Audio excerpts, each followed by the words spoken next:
रायगड जिल्ह्यामध्ये पावसाचं दमदार पुनरागमन। माणगाव, महाड, पोलादपूर आणि म्हसळा तालुक्यांमध्ये मुसळधार पाऊस। हवामान खात्याकडून येलो अलर्ट जारी। नागपुरात एक दिवसाच्या विश्रांतीनंतर पावसाची हजेरी। शेतकऱ्यांना काहीसा दिलासा। जिल्ह्यामध्ये अद्यापही चांगल्या पावसाची प्रतीक्षा। अमरावती शहरासह ग्रामीण भागामध्ये पावसाची संततधार। पावसामुळे शेतीच्या कामांना वेग। अनेक भागात अजूनही दमदार पावसाची प्रतीक्षा। पुढील 2 ते 3 दिवस अशाच पावसाचा अंदाज। सांगली जिल्ह्यामध्ये मुसळधार पावसाची हजेरी। सांगली शहरातील जनजीवन विस्कळीत। अचानक आलेल्या पावसामुळे नागरिकांची एकच धावपळ। जळगावच्या रावेर तालुक्यामध्ये वादळी वारा आणि पावसामुळे केळी पीक जमीनदोस्त। वादळी वाऱ्याच्या मुक्ताईनगरच्या कुऱ्हा परिसरात केळी उत्पादकांना मोठा फटका। 31 गावांमधील 686 शेतकऱ्यांचं 342 हेक्टरवरील शेतीचं नुकसान। अमरावतीच्या भातुकली तालुक्यातील पावसाची दांडी। शेतकऱ्यांवर दुबार पेरणीचं संकट। पिकाच्या अंकुरावर किडीचा प्रादुर्भाव। शेतकऱ्यांना दमदार पावसाची प्रतीक्षा। वाशिम जिल्ह्यामध्ये सरासरीच्या केवळ 27% क्षेत्रावर कापसाची पेरणी पूर्ण। यंदा 26,000 हेक्टरवर पेरणी अपेक्षित। मात्र आतापर्यंत 7,318 हेक्टरवरच पेरणी। पाऊस नसल्यानं पेरणीला विलंब। नांदेडमध्ये जिल्हाभरात पेरणीची लगबग सुरू। आमदार आनंद बोंढारकर यांनी थेट शेतामध्ये चाड्यावर मूठ धरून तिफन हाकली। नाशिकमधील निफाडच्या दाताणे गावामध्ये विद्यार्थ्यांच्या बालगंगा नदीच्या बंधाऱ्यावरून जीवघेणा प्रवास। पूल नसल्यानं महादेववाडी इथले विद्यार्थी पाण्यातून वाट काढतायत। नंदुरबारमधील सातपुड्याच्या दुर्गम भागामध्ये शालेय विद्यार्थ्यांचा जीव धोक्यात घालून प्रवास। नदीवर पूल नसल्यामुळे विद्यार्थ्यांचे हाल। प्रशासनाचं मात्र दुर्लक्ष। बदलापूरजवळ 10 गावच्या नदीमध्ये तरुण बुडाला। 4 दिवस उलटून देखील तरुणाचा शोध लागेना। आशिष करोतिया असं या तरुणाचं नाव। एनडीआरएफ फायर ब्रिगेडकडून शोधकार्य सुरू। नागपूर महाल परिसरामध्ये बी पार्क इथं बांधकामाच्या ठिकाणी बेसमेंटची जमीन खचली। नागपूर महानगरपालिकेकडून चौकशी सुरू। डेव्हलपर विदर्भ इन्फोटेकला महापालिकेची नोटीस। बुलढाण्यामध्ये नदीचं पाणी शेतामध्ये शिरल्यानं 2 एकर पिकांचं नुकसान। नुकसानीचे पंचनामे होऊन देखील अद्याप मदत न मिळाल्यानं शेतकऱ्यांमध्ये नाराजी।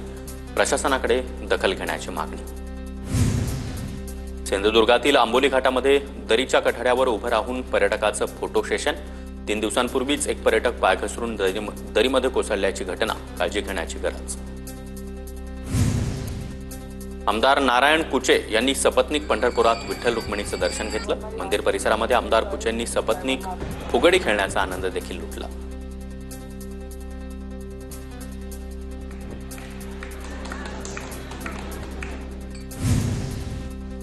सोलापूर जिल्ह्यातील माळशिरस तालुक्यातल्या कारुंडे इथं ज्ञानेश्वर माऊलींच्या पालखीची विश्रांती। भाविकांची पालखीच्या दर्शनासाठी मोठी रांग। नातेपुतेमध्ये आज संत ज्ञानेश्वर महाराज यांची पालखी दाखल। माळशिरस तालुक्यातील कारुंडे इथं दुपारची विश्रांती घेतली। सोलापूरच्या नातेपुतेमध्ये पालखी तळावर माऊलींच्या स्वागतासाठी आकर्षक रांगोळी। परिसरामध्ये सर्वत्र भक्तिमय वातावरण। इंदापूरमधील मुक्कामानंतर तुकोबारायांची पालखी पंढरीच्या दिशेने निघाली। विठुनामाच्या जयघोष करत वारकरी भजनामध्ये दंग। आज पालखीचा सराटीमध्ये मुक्काम। सोलापूर जिल्ह्यामध्ये संत निवृत्तीनाथ महाराजांच्या पालखीचं आगमन। जेसीबीमधून पुष्पवृष्टी करत पालखीचं स्वागत। पहिला मुक्काम करमाळा तालुक्यातील रावगावमध्ये असणार। पालखी सोहळ्यामध्ये 56 दिंड्यांचा सहभाग। इंदापुरातील कमल विद्यालयामध्ये चिमुकल्यांची ग्रामदिंडी। खांद्यावर पताका, हाती टाळ आणि डोक्यावर तुळशी वृंदावन घेत चिमुकल्यांकडून विठ्ठल नामाचा जयघोष। पंढरपूर मंदिर आणि चंद्रभागा नदी परिसरामध्ये भाविकांची गर्दी। राज्याच्या कानाकोपऱ्यातून निघालेल्या दिंड्या आणि पालख्या दाखल होण्यास सुरुवात। पंढरपूर भाविकांच्या गर्दीनं गजबजलं। सांगलीच्या मिरजमधील सतार मेकर भजनी वीणा तयार करण्यात व्यस्त। आषाढी एकादशी निमित्त पंढरपूरमध्ये भजनी वीणाची मोठी मागणी। सोलापूरमध्ये गजानन महाराज पालखी सोहळ्यामध्ये 5,000 किलो महाप्रसादाचं वाटप। जयशंकर प्रतिष्ठानचा मागील 11 वर्षांपासूनचा उपक्रम। 40 ते 50 हजार लोकांना महाप्रसादाचा लाभ। शिर्डीमध्ये भाविकांची लूट थांबणार। हार, फुलं आणि प्रसादासाठी शिर्डी नगरपालिकेनं बनवलेलं दरपत्रक लावण्याची दुकानदारांना नोटीस। 15 जुलैपर्यंत दरपत्रक लावण्यासाठी मुदत. कल्याणच्या मेहना मस्जिद परिसरामधील चाळीतील एका घराला आग, संपूर्ण घर जळून खाक. एक जण किरकोळ जखमी, शॉर्ट सर्किटमुळे आग लागल्याची माहिती. जळगावात बनावट दस्ताद्वारे जागेची खरेदी करून अतिक्रमण करत बांधकाम केल्याचा प्रकार समोर. 3 जणांविरुद्ध जिल्हा पेठ पोलीस ठाण्यात गुन्हा दाखल. जळगावच्या सुमठाणे गावातील महिलेच्या हत्येचा उलगडा.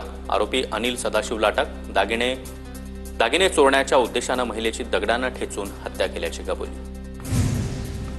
बुलढाण्यामध्ये सौर ऊर्जा प्रकल्पाच्या बनावट परवानगी प्रकरणी गुन्हा दाखल. मोताळा नगराध्यक्षासह 5 जणांवर फसवणुकीचा आरोप. आरोपींनी 10 लाखांचा महसूल बुडवल्याचा समोर. गडचिरोली नगर परिषदेच्या कचरा गाड्यांना नंबर प्लेटच नसल्याचं उघडकीस. नगर परिषदेच्या मालकीच्या गाड्यांचा कंत्राटी संस्थेकडून वापर. बेजबाबदारपणा कुणाचा? नागरिकांना प्रश्न. लातूरमध्ये कौटुंबिक वादातून बापाकडून 4 वर्षाची मुरडीची गळफास देत हत्या. आईकडून आरोपी बापाला फाशीची शिक्षा देण्याची मागणी. नागलगाव जवळच्या भीमा तांडामधील घटना. वर्ध्याच्या हिंगणघाटमध्ये राष्ट्रीय महामार्गाच्या उड्डाणपुलावर भगदाड पडल्यानं अपघाताचा धोका वाढला. या पुलाच्या बांधकामामध्ये मोठा भ्रष्टाचार झाल्याचा राष्ट्रवादी काँग्रेस शरद पवार गटाचा आरोप. जळगावच्या चाळीसगाव तालुक्यातील खडकी गावाजवळ भीषण अपघातामध्ये एक तरुण ठार. अपघातानंतर संतप्त ग्रामस्थांचं रास्ता रोको आंदोलन. गतिरोधक बसवण्याची मागणी. नाशिकच्या निफाड तालुक्यातील चांदोरीजवळ डंपरच्या धडकेमध्ये शालेय विद्यार्थिनीचा दुर्दैवी मृत्यू. मोटरसायकलवरील पती पत्नी गंभीर जखमी. डंपर चालकावर कारवाईसाठी रास्ता रोको आंदोलन. ठाण्यातील मुंब्रा बायपास मार्गावर कंटेनर पलटी. कंटेनरचं मोठं नुकसान. मुंब्रा बायपास ते शीळ घाटघर डायघर महामार्गावर काही काळ वाहतूक कोंडी. बीड शहरामधील सारडा नगरी परिसरामध्ये दुचाकीस्वारांचा भीषण अपघात. 4 चाकी वाहनाला ओव्हरटेक करताना अपघात. 2 गंभीर जखमी. घटना सीसीटीव्ही कॅमेऱ्यात कैद. गोंदिया जिल्हा मध्यवर्ती बँकेच्या निवडणुकीमध्ये महायुती समर्थित सहकार पॅनलचे 11 संचालक विजयी, तर काँग्रेस समर्थित पॅनलचा 9 जागांवर विजय. लातूर जिल्ह्यामध्ये ग्रामपंचायतींचा निधी सरकारनं थांबवल्याचा आरोप. काँग्रेसच्या 100 सरपंचांकडून सरकारच्या भूमिकेचा निषेध व्यक्त.